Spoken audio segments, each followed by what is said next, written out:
প্রায় 10 বছর আগে 2015 সালে ঝাড়গ্রামের বাসিন্দা পঞ্চানন মাহালি দিল্লির বাওয়ানাতে 70 নম্বর ব্যাটালিয়নে কর্মরত সিআরপিএফ কর্মী 30 দিনের ছুটি নিয়ে দিল্লি থেকে ঝাড়গ্রামের উদ্দেশ্যে রওনা দেন। ট্রেনে ওঠার সময় তার স্ত্রী লক্ষ্মীরানী মাহালিকে ফোন করেন। পরিবারের খোঁজ খবর নেন ও সন্তানদের নিয়ে সকালে ঝাড়গ্রাম স্টেশনে আসার কথা বলেন। সেই কথাই শেষ কথা হয়ে দাঁড়িয়েছে স্ত্রীর কাছে। সেই সকালের কথা আমাদের জানালেন পঞ্চানন মাহালির ছেলে। দিল্লি বাওয়ানাতে 70 নম্বর ব্যাটালিয়নে বাবা কর্মরত ছিলেন এএসআই। ওইখান থেকে অফিস থেকে কল আসার পরে আমরা কথাবার্তা হয়। ওখান থেকে আমাদেরকে জানানো হয় যে ইনাকে ছুটি দেওয়া হচ্ছে। বাবার সাথে দিল্লি স্টেশনে লাস্ট কথা হয় ট্রেনে ওঠার আগে পর্যন্ত। পরের দিন আমরা সকালে যখন বাবাকে নিতে যাই ঝাড়গ্রাম স্টেশনে, তখন আর বাবাকে পাওয়া যায়নি। সকাল হতে না হতে দুই পুত্র সন্তানকে নিয়ে স্টেশনে গিয়ে হাজির হন পঞ্চানন মাহালির স্ত্রী লক্ষ্মীরানী মাহালি। একের পর এক ট্রেন বেরিয়ে যায় ঝাড়গ্রাম স্টেশন থেকে, কিন্তু তার স্বামীর দেখাটুকু পাননি ঝাড়গ্রাম স্টেশনে। আতঙ্কিত হয়ে লক্ষ্মীরানী মাহালি তড়িঘড়ি রেল পুলিশের কাছে গিয়ে অভিযোগ জানান।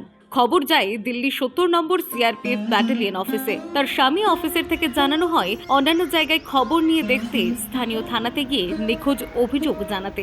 সেই হিসাবে তার স্ত্রী ঝাড়গ্রাম থানা এবং আদিবাড়ি ঝাড়খণ্ডের চাকুলিয়াতে তার স্বামী নিখোঁজের অভিযোগ জানান। এরপর থেকে মিলেছে শুধুই প্রতিশ্রুতি। দুই পুত্র সন্তান নিয়ে এভাবেই পেরিয়ে গেছে 10টা বছর। পরিবারের লোকজনেরা হয়তো ভুলতে বসেছে তার স্বামী পঞ্চানন মাহালিকে। তবে বর্তমানে ঝাড়গ্রাম থানার ফোন গিয়ে পৌঁছয় লক্ষ্মীরানী মাহালির কাছে। কোথাও যেন একটা ফোনে গোটা পরিবার পঞ্চানন মাহালিকে ফিরে পাওয়ার দিশা খুঁজে পেয়েছে। তড়িঘড়ি ঝাড়গ্রাম থানায় এসে উপস্থিত হয় লক্ষ্মীরানী মাহালি সহ পরিবার।